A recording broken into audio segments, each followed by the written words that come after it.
നമസ്കാരം. സ്ത്രീകൾക്കെതിരായ അതിക്രമത്തിന്റെ കാര്യത്തിൽ കേരളം ഇപ്പോൾ വന്നു നിൽക്കുന്നത് എവിടെയാണ്?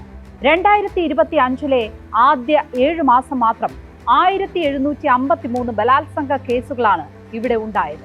സ്ത്രീകളോട് മോശമായി പെരുമാറിയതിന് 2423 കേസുകൾ, മോശം വാക്കുകൾ കൊണ്ട് അധിക്ഷേപിച്ച കേസുകൾ മാത്രം 566, ഭർത്താവും ബന്ധുക്കളും നടത്തിയ അതിക്രമങ്ങൾ 2496, മറ്റ് അതിക്രമങ്ങൾ 3720. ഇത് ഈ 2025 രജിസ്റ്റർ ചെയ്ത കേസുകളുടെ എണ്ണം മാത്രമാണ്.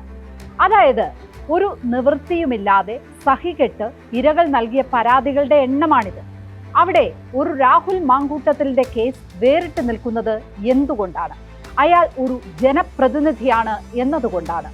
ഇതുപോലെ കൊമ്പത്തിരിക്കുന്നവർ തോന്നിയാസം കാണിച്ചാൽ താഴെ തട്ടിലുള്ളവർ എന്തു ചെയ്യും എന്നതിന്റെ ഉദാഹരണമാണ് ഈ വർഷം മാത്രം രജിസ്റ്റർ ചെയ്ത 1753 ബലാത്സംഗ കേസുകൾ. MLA ആർട്ടിഫിഷ്യൽ ഇന്റലിജൻസ് ഉപയോഗിച്ച് പ്രതിയാക്കിയതാണ് എന്ന് വാദിക്കുന്ന UDF കൺവീനർ ഉള്ള നാടാണ്.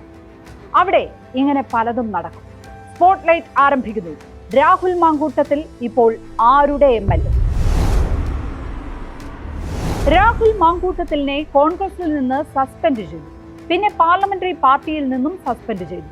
ഇതോടെ ഇപ്പോൾ കോൺഗ്രസിന്റെ MLA അല്ല. ആ MLA പാലക്കാട് പോയിട്ട് ആഴ്ചകളായി. കോൺഗ്രസ് എന്ന പാർട്ടിയെ വിശ്വസിച്ചാണ് രാഹുൽ മാങ്കൂട്ടത്തിലിനെ പാലക്കാട്ടെ ജനങ്ങൾ തെരഞ്ഞെടുത്തത്.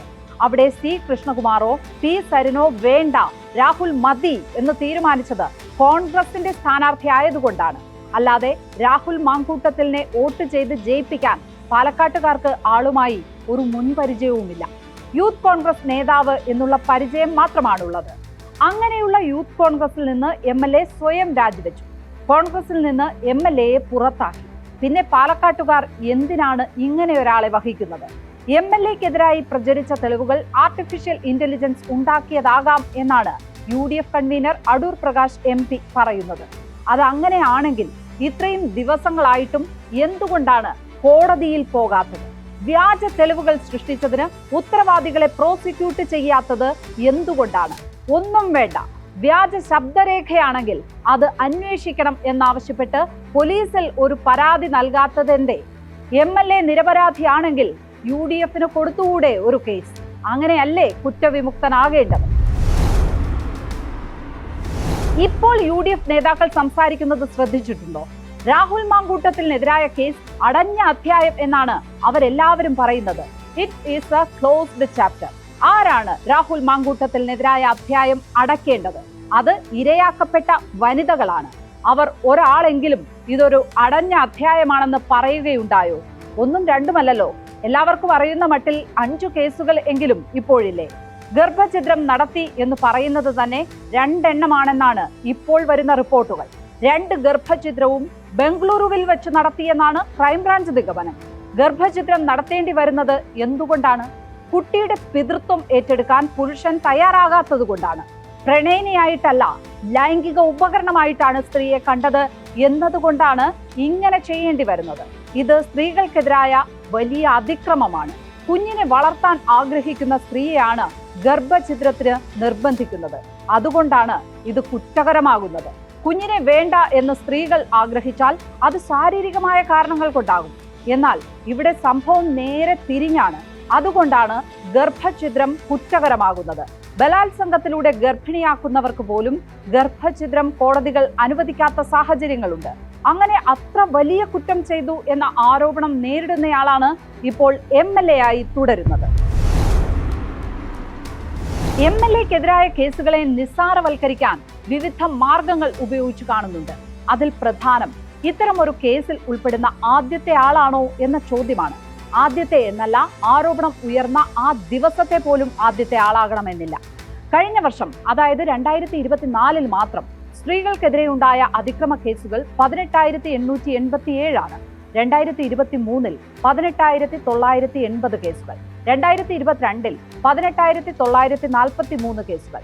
കഴിഞ്ഞ 3 വർഷവും 18,000 കേസുകളിൽ അധികമാണ് നമ്മുടെ സംസ്ഥാനത്തുണ്ടായത്. ഒരു ദിവസം കുറഞ്ഞത് 50 കേസുകളാണ് രജിസ്റ്റർ ചെയ്യപ്പെടുന്നത്.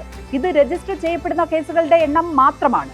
പുറത്തു പറയാത്തവ ഇത്ര തന്നെ കാണുമെന്നാണ് വിവിധ ഏജൻസികൾ നടത്തിയ പഠനങ്ങളിൽ പറയുന്നത്.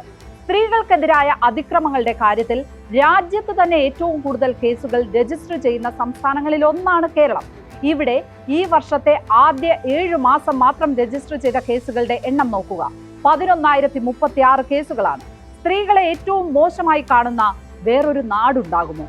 ഈ നാട്ടിലെ MLA പോലും ഇത്തരത്തിൽ സ്ത്രീകളുടെ അന്തസ്സ് ഹനിക്കുന്നയാളാണെന്ന് വരുന്നത് ഈ നാടിന് ഒരിക്കലും ഭൂഷണമല്ല.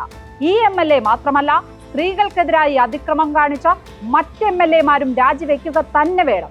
ഇവരെ ഒന്നും വഹിക്കേണ്ട ബാധ്യത ഈ നാടിനില്ല. എത്ര ആരോപണം നേരിട്ടാലും 1-2 ആഴ്ച കൊണ്ട് അത് തണുക്കുമെന്നാണ് പൊതുരാഷ്ട്രീയ വിശ്വാസം. പിന്നെ പതിവ് പോലെ MLA-ആയി തന്നെ നടക്കാനും നിൽക്കാനും കഴിയും. അങ്ങനെ ഒരു സ്വാഭാവിക പരിണാമത്തിന് കാത്തു നിൽക്കുകയാണ് മുന്നണി. രാഷ്ട്രീയത്തിൽ എക്കാലത്തേക്കുമായി പുറത്താക്കലും പുറത്തു പോകലുമില്ല എന്നാണ് ഇവിടെ പറഞ്ഞു പഠിപ്പിച്ചു വച്ചിരിക്കുന്നത്. ഒന്ന് മങ്ങിയാലും പിന്നെയും ലൈറ്റും തെളിച്ചു വരുന്ന അനേകരെയാണ് നമ്മൾ കണ്ടിട്ടുള്ളത്. നമ്മുടെ പൊതുജീവിതത്തിൽ നിന്ന് ധാർമ്മികത ചോർന്നു പോകുന്നത് അങ്ങനെയാണ്. അഴിമതി നടത്തിയവർക്കും ബലാത്സംഗ കേസിലെ ആരോപണ വിധേയർക്കും സ്ത്രീകളെ അപഹസിക്കുന്നവർക്കുമെല്ലാം ഒരു കാര്യം അറിയാം: തിരിച്ചു വരാൻ വേറെയും വഴികളുണ്ടെന്ന്. രാഹുൽ മാങ്കൂട്ടത്തിനെതിരെ ഇപ്പോഴുയർന്ന പരാതികൾ ഗൂഢാലോചനയിലൂടെ പുറത്തു വന്നതല്ല. അനഭിലഷണീയമായ സന്ദേശങ്ങൾ കിട്ടിയ ഒരാൾ അത് തുറന്നു പറഞ്ഞപ്പോൾ തുടങ്ങിയതാണ്. പീഡകർ ഹൂ കേഴ്സ് എന്ന് ചോദിച്ച് നടക്കുകയല്ലേ എന്നാണ് ഈ സമൂഹത്തോട് ആ യുവതി പറഞ്ഞത്. അതോടെയാണ് ഒന്നും രണ്ടുമല്ല, ഇരകൾ വേറെയുമുണ്ടെന്ന് വെളിപ്പെട്ടത്.